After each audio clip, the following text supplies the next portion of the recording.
فالذين ينفقون أموالهم رئاء الناس فلا يؤمنون بالله ولا باليوم الآخر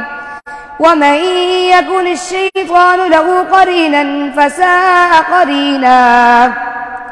وماذا عليهم لو آمنوا بالله واليوم الآخر وأنفقوا مما رزقهم الله وكان الله بهم عليما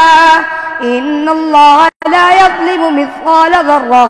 وإن تك حسنة يضاعفها ويؤت من لدنه أجرا عظيما فكيف إذا جئنا من كل أمة بشهيد وجئنا بك على هؤلاء شهيدا يومئذ يود الذين كفروا وعصوا الرسول لو تسفى بهم الأرض ولا يكتمون الله حديثا يا أيها الذين آمنوا لا تقربوا الصلاة وأنتم سكارى حتى تعلموا ما تقولون ولا جنبا إلا عابري سبيل حتى تغتسلوا وإن كنتم مرضى أو على سفر أو جاء أحد منكم من الغائط أو لامستم النساء فلم تجدوا ماء فتيمموا صعيدا طيبا فامسحوا بوجوهكم وأيديكم إن الله كان عفوا غفورا ألم تر إلى الذين أوتوا نصيبا من الكتاب يشترون الضلالة ويريدون أن تضلوا السبيل والله أعلم بأعدائكم وكفى بالله وليا وكفى بالله نصيرا من الذين هادوا يحرفون الكلم عن مواضعه ويقولون سمعنا فعصينا فاسمع غير مسمع وراعنا ليا بألسنتهم وطعنا في الدين ولو أنهم قالوا سمعنا وأطعنا فاسمع فانظرنا لكان خيرا لهم وأقوم ولكن لعنهم الله بكفرهم فلا يؤمنون إلا قليلا يا أيها الذين أوتوا الكتاب آمنوا بما نزلنا مصدقا لما معكم من قبل أن نطمس وجوها فنردها على أدبارها أو نلعنهم كما لعنا أصحاب السبت وكان أمر الله مفعولا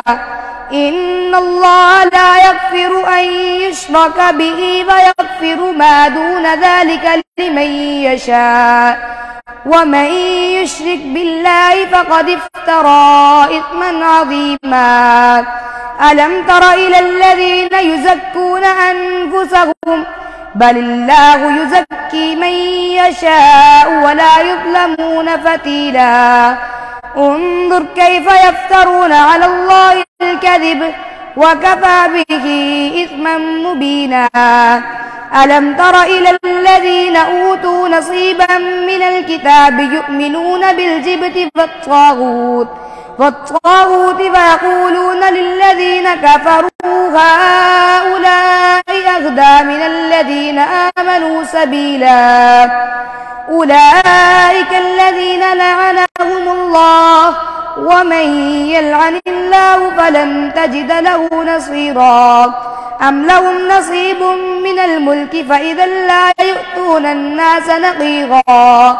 أم يحسدون الناس على ما آتاهم الله من فضله فقد آتينا آل إبراهيم الكتاب والحكمة وآتيناهم ملكا عظيما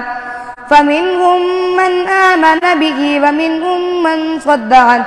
وكفى بجهنم سعيرا إن الذين كفروا بآياتنا سوف نصليهم نارا كلما نضجت جلودهم بدلناهم جلودا غيرها ليذوقوا العذاب إن الله كان عزيزا حكيما والذين آمنوا وعملوا الصالحات سندخلهم جنات تجري من تحتها الأنهار خالدين فيها أبدا لهم فيها أزواج مطهرة وندخلهم ظلا ظليلا إن الله يأمركم أن تؤدوا الأمانات إلى أهلها فإذا حكمتم بين الناس أن تحكموا بالعدل إن الله نعم ما يعظكم به إن الله كان سميعا بصيرا يا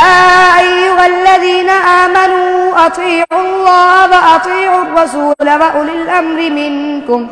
فإن تنازعتم في شيء فردوه إلى الله والرسول إن كنتم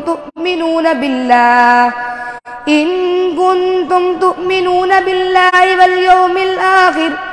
ذلك خير وأحسن تأويلا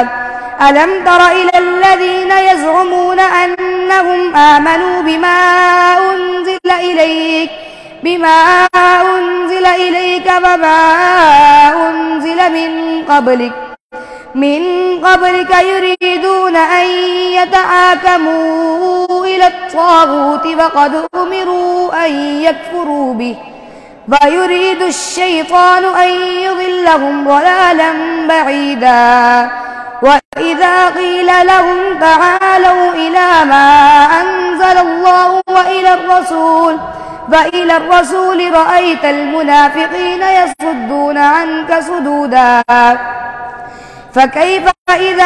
أصابتهم مصيبة بما قدمت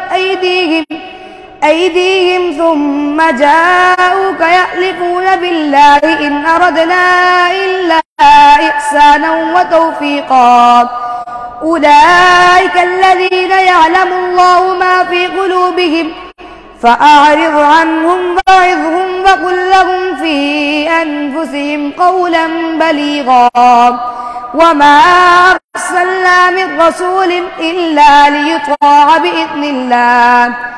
ولو أنهم إذ ظلموا أنفسهم جاءوك فاستغفروا الله واستغفر لهم الرسول لوجدوا الله توابا رحيما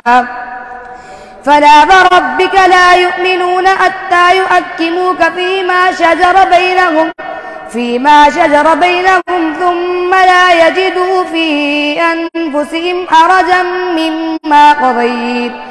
حرجا مما قضيت ويسلموا تسليما